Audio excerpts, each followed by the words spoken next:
ये है SP media network और आप देख रहे हैं अनुभवी आंखें न्यूज।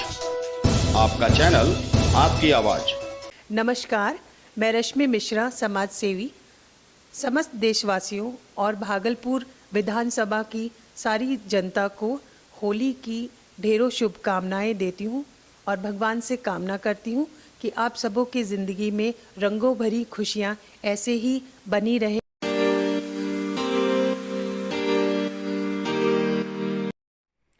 गुरु माँ, सबसे पहले आप हमारे दर्शकों को ये बताएं कि यह शाहीन बाग का मुद्दा जो है यह आग की तरफ फैल चुका है और इसके शांत होने के क्या आसार हैं। नमस्कार, मैं अनुभवी आंखें देखने वाले सभी दर्शकों को अपना प्यार भरा नमस्कार देती हूँ। और मैंने अनुभवी आंखों में पहले एक हमारी लास्ट वीडियो गई थी जिसमें कि मैंने कहा था 16-17 तारीख को कि कुछ इसकी बातचीत की संभावनाएं बनेंगी और वो संभावनाएं बनी भी।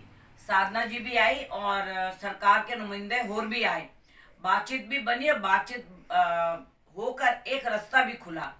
लेकिन उसके बाद इस चीज ने तूल पकड़ लिया और जो ये तूल पकड़ा यह कोई विरोधी तत्व है और जो कुछ ऐसे मतलब व्यक्ति हैं जो खुद सामने ना आके और उपद्रव को फैला रहे हैं और इससे हमारी सरकार को और जनता को, ये भोली भाली जो जनता है ना, इन दोनों को ही नुकसान हो रहा है। अब आप देखिए वहां पे 80-80 साल की महिलाएं बैठी हैं, 85-85 साल की महिलाएं बैठी हैं, 75-75 साल की महिलाएं बैठी हैं जिनको CAA का मालूम ही नहीं कुछ। अगर उनसे कोई बात की जाती है तो वो लोग बोलते हैं काला कानून हटाओ, काला कानून हटाओ। तो जब तक पूरी जानकारी के साथ लोग नहीं जानकार होंगे तब तक ये ऐसे ही अंधविश्वास में बैठे रहेंगे।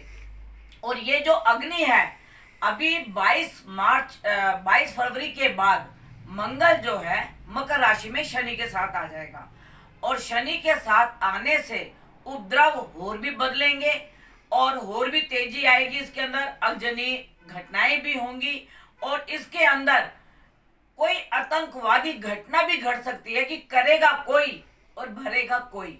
इसके अंदर ऐसा होगा, कोई काम करके चला जाएगा, तमाशा बना के चला जाएगा, जिससे मंगल जो है हमारी सेना को, हमारी सरकार के जो नुमाइंदे हैं, जो हमारे कर्मचारी हैं, जो पुलिस के अफसर हैं या जो पुलिस के बाकी कार्यकर्ता हैं, जो पुलिस ड्यूटी पे होंगे, उनको भी नुकसान होगा और जनता को भी नुकसान होगा। यानी अभी इसमें बहुत सारे हमारे सरकारी कर्मचारी जान से जाएंगे या आम जनता की जान का भी खतरा है? जनता की भी जान का खतरा है, जनता के जान माल और हर चीज का खतरा है और सरकार की संपत्ति का भी खतरा है कि जैसे बसों में आग लगा देना, आते जाते जो लोग होते हैं उनके ऊपर कोई मतलब कोई ऐसी दुर्घटना हो गई, किसी कोई बम फेंक गया या किसी ने कोई आगजनी की कोई ऐसी घटना कर दी। तो जैसे कि अभी 24 तारीख को दिखाया कि वहां पे पत्थरबाजी और गोलियां चल रही हैं और वो किसी अगर अनजान व्यक्ति के जो राहगीर होगा उसके किसी अंग में लग जाए और उसे उसका नुकसान हो जाए तो भी जनता का तो उसमें नुकसान ही है ना। तो अच्छा, मैं ये चाहूंगी कि सरकार जितनी जल्दी हो सके इसका निर्णय ले ले और यह जनता समझ ले और जनता को चाहिए कि हमें अपने गृह मंत्री के पास जाएं और गृह मंत्री जी से बात करें और उनसे कह के इस मामले को समझें और समझ के, और ये जो उन्होंने जिद का मामला पकड़ा हुआ है, राहु केतु ने जो अपना बहरूपिया रूप दिखाया हुआ है, इसको वो शांत करें।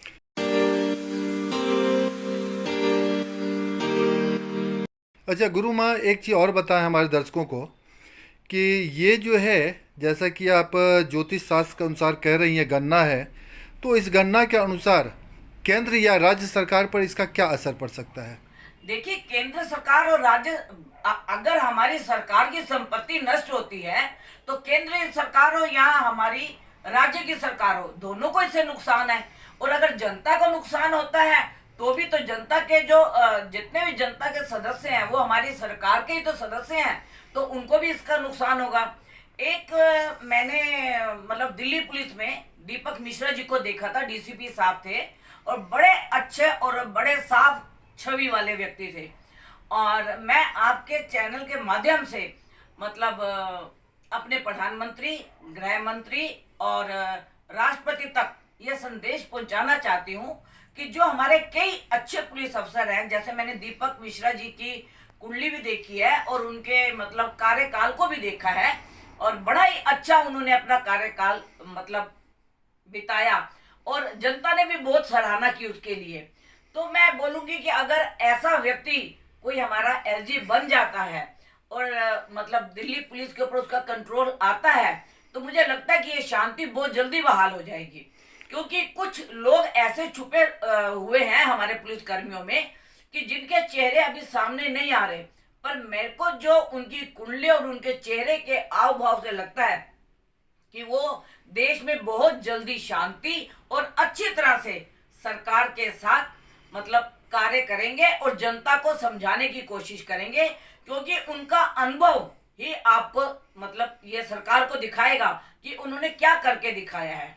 गुरु माँ, ये समस्या जो है ये लगभग कितने दिनों में समाप्त हो सकती है? जैसा कि अभी आपने राहु और केतु की चर्चा की है, तो ये स्थिति कब तक बनी रहने की संभावना है? देखिए 22 को मंगल जो है मकर राशि में परिवर्तित हो रहा है शनि के साथ, तो उसके अंदर अग्नि और हथियार संबंधी प्रॉब्लम और भी आगे बढ़ने के चांस है। और जो जब ये ग्रह की प्रवृत्तियां चेंज होती हैं तो उस वक्त में मतलब कहते हैं कि ग्रह अपना काम करते हैं अगर उनको, क्योंकि ज्योतिष शास्त्र एक ऐसा है कि आपको मार्ग बता सकता है, आपकी बुद्धि को नहीं पलट सकता। तो हम सिर्फ जनता को और सरकार को और अपने जितने भी हमारे मतलब गृह मंत्री हैं, राष्ट्रपति हैं, प्रधानमंत्री हैं, उन सब से हम ये निवेदन कह सकेंगे कि ग्रहों की स्थिति कुछ ऐसी चल रही है कि हमारे देश का तमाशा ना बन जाए।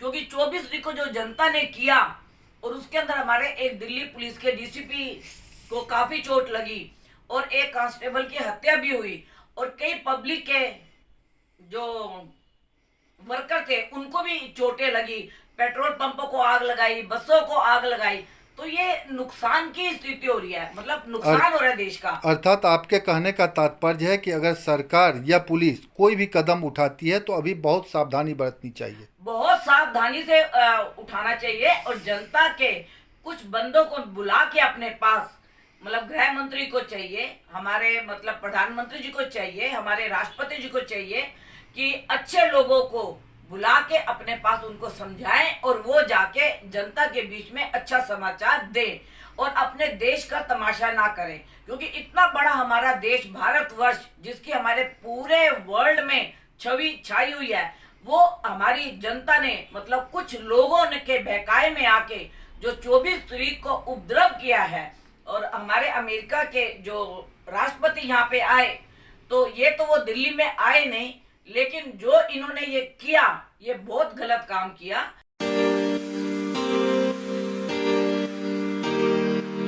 और इससे हमारे देश की जो छवि है खराब होती है, क्योंकि हम भारत के वासी हैं, हम इस देश में रहते हैं, हमें अपने देश का नाम ऊंचा करना है, ना कि हमें अपने देश का नाम नीचे करना है। और अभी गुरु की भी स्थिति चेंज होने वाली है।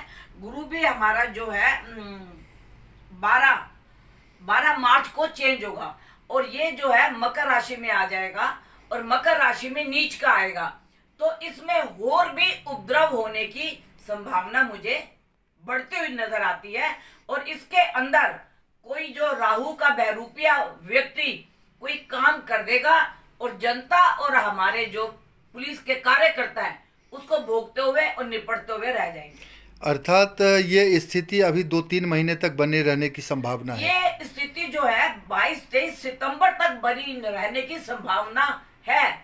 22-23 सितंबर तक, जब तक राहु चेंज नहीं होता, तो क्योंकि राहु बुद्धि को भ्रमित करके रखता है।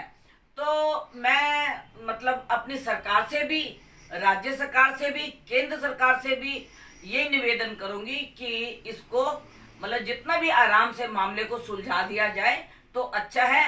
कोई ऐसी आतंकवादी घटना ना हो जाए। ये होलियों के बाद 10 मार्च के बाद इसकी संभावना मुझे लग रही है। धन्यवाद। जैसा कि अभी आपने गुरु माँ से सुना कि अभी देश और समाज की स्थिति खराब है और खराब होने वाली है। ऐसी स्थिति में हर किसी को संयम बरतने की आवश्यकता है। अनुभवी आंखें न्यूज़ आप सबसे अपील करती है कि संयम बरतें, किसी धोखे में ना आए।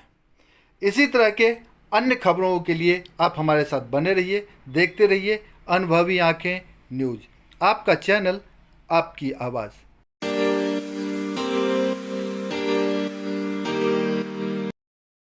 अगर आपने अब तक हमारा चैनल सब्सक्राइब नहीं किया है तो सब्सक्राइब करें और बेल आइकन अवश्य दबाएं ताकि खबरों का नोटिफिकेशन आपको मिलता रहे।